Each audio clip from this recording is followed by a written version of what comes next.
Hello, my fellow Whovians and subscribers, and welcome to my latest Doctor Who review, where today I review Time Heist, the fifth episode of Doctor Who Series 8, starring Peter Capaldi as the 12th Doctor. So, Time Heist, the basic plot is as follows. The 12th Doctor and Clara receive a mysterious phone call and find themselves in a maximum security bank, memories wiped clean, and two more recruited strangers to accompany them. Their mission? To rob from a bank that lives up to the reputation of impregnability. But will they be able to find out what they've been recruited to steal and why before they get captured? So, Time Heist. This is a good Doctor Who story. It's a very solid story. I don't think it's perfect, but it's certainly an improvement over the last one. Time Heist is just fun. It is what it says in the title. It is just fun. It's a great romp. You don't have to think about it too much. There are elements of the plot that are kind of explained very quickly, so you do have to keep on your toes with it. I must admit there are parts of the story which I didn't quite follow, but on the whole, I had a fun time with it, and that's the best I could hope for, really. First of all, the creature of the Teller. I really like the concept of the Teller, and the way it disposes of humans. When Mrs. Delphox confronts the bank customer, and the Teller basically takes out the brain of that customer, and then they keep the customer alive and chained up. That's a pretty intense moment there, and the Teller looks pretty freaky. And then it's kind of interesting to discover that it's not actually the last of its kind, and that the Teller is linked to Mrs. Delphox. I just think the tone of this is much more fun. I was enjoying it a lot more. I was certainly enjoying the ride a lot more, and it looks nice. It looks like they spared no expense with the design of the creature and the budget. It looks very impressive, I have to admit. I do feel the storytelling's quite rushed. It does feel like the story goes at such a brisk pace because it has to be fun and everything. And while, I can certainly appreciate the quicker pace than compared to the last story.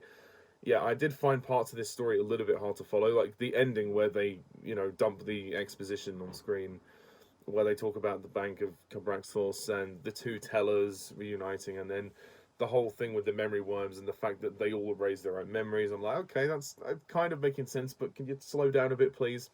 They just could have slowed down on the explanations of some of that. I mean, maybe it was my fault. I was trying to watch and pay attention. I was thinking, okay, what? Yeah, they're just elements of it that are a little bit fast-paced.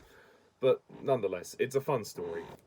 I think the strongest aspect of this story are the two side characters, particularly Sai, played by Jonathan Bailey, who's sort of like this cyborg character, and he's had all of his memories erased from his family and everything, so he doesn't really have anything to live for, essentially. So he's trying to restore his memories. He's obviously going into the bank to get something in the vault that will help him get his memories back, and the Doctor and Clara have to get something in a private vault. And the other character, Sabra, who's kind of not completely human, she's got some kind of mutation or something. She's going to find like some kind of cure or something. That's what I got from it. But yeah, they're very interesting characters actually, because they don't initially really understand why the Doctor is lording it over and taking control, but then they actually grow to trust him as the story goes on. Peter Capaldi is great as the Doctor. This probably is his best performance so far. He's at his most confident. There's less of the comedy this time. It's a lot more serious. There's a bit of tension here and there, but he's very much focused in the moment, maintaining the sort of drive to get to the end of the story as the plot thickens.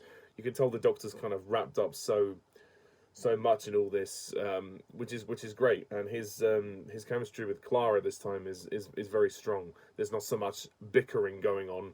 Jenna Coleman is also very good as Clara, and I think this is one of her better performances, because they don't write her as so much of a control freak. She is literally the companion in the story, which is great, because I feel like with some of the episodes, they do make Clara a little bit too much in the forefront, and I think that this time it was the perfect balance. This is how it should be for the whole series. The Doctor at the forefront, the side characters after the companion. It's nice to see Clara bonding with Sai as well. They've got a nice friendship that goes on, and at the beginning we see Clara is trying to go on a date with Danny Pink, and obviously we'll see in the next story how Clara is struggling to maintain her work-life time travel balance. It's all becoming a bit much.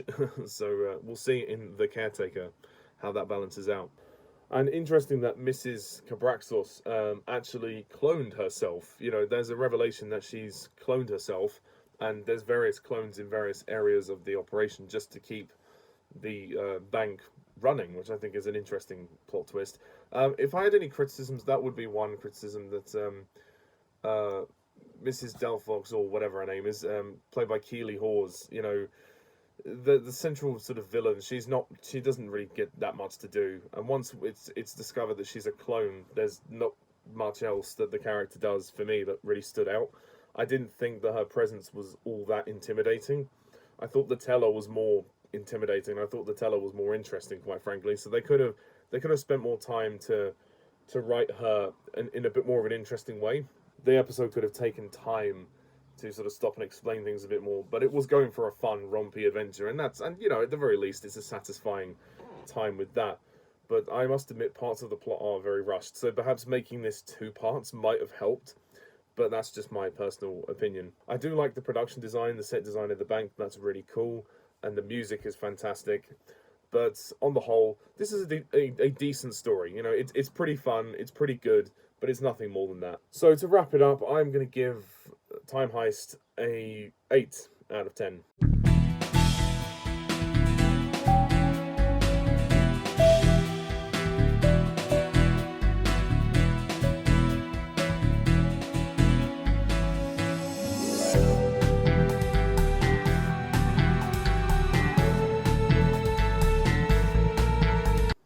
Yeah, I thought, you know what, I'll give it a low 8 out of 10. I think that's a pretty good score for it.